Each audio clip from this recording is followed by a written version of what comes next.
കോഴിക്കോട് താമരശ്ശേരിയിൽ പ്രായപൂർത്തിയാകാത്ത പെൺകുട്ടിയുടെ മുറിയിൽ അർദ്ധരാത്രി അതിക്രമിച്ചു കയറിയ യുവാവ്. അതിക്രമിച്ച് വീട്ടിൽ കയറിയ യുവാവിനെ വീട്ടുകാർ മുറിയിലിട്ട് പൂട്ടി. തുടർന്ന് യുവാവിന്റെ സുഹൃത്തുക്കളെത്തി വീട്ടുകാരെ മർദ്ദിച്ച് യുവാവിനെ മോചിപ്പിച്ചു കൊണ്ടുപോയി. സംഭവത്തിൽ 2 പേരെ പോലീസ് പിടികൂടി. കഴിഞ്ഞ രാത്രിയായിരുന്നു കേസിനാസ്പദമായ സംഭവം. അടിവാരം സ്വദേശിയായ 19-കാരൻ മിസ്ബാഹുലാണ് പെൺകുട്ടിയുടെ മുറിയിൽ അതിക്രമിച്ചു കയറിയത്. രാത്രി പെൺകുട്ടിയുടെ ശബ്ദം കേട്ട് ഉണർന്ന വീട്ടുകാർ മുറിക്കുള്ളിൽ യുവാവിനെ കണ്ട ഉടൻ തന്നെ വാതിൽ പുറത്തുനിന്ന് പൂട്ടുകയായിരുന്നു.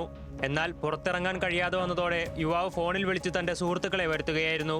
തുടർന്ന് കമ്പിവടി ഉൾപ്പെടെയുള്ള മാരകായുധങ്ങളുമായി സ്ഥലത്തെത്തിയ സംഘം വീട്ടുകാരെ ക്രൂരമായി മർദ്ദിക്കുകയും വീട് അടിച്ചു തകർക്കുകയും ചെയ്തു.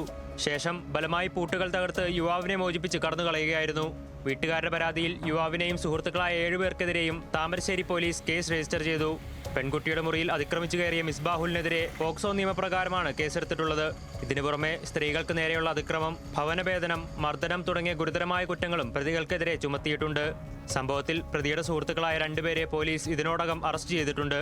എന്നാൽ ഒളിവിൽ പോയ മുഖ്യപ്രതി മിസ്ബാഹുലിനെയും മറ്റ് കൂട്ടുപ്രതികളെയും കണ്ടെത്താൻ പോലീസ് തിരച്ചിൽ ഊർജിതമാക്കിയിട്ടുണ്ട്. ന്യൂസ് മലയാളം, കോഴിക്കോട്.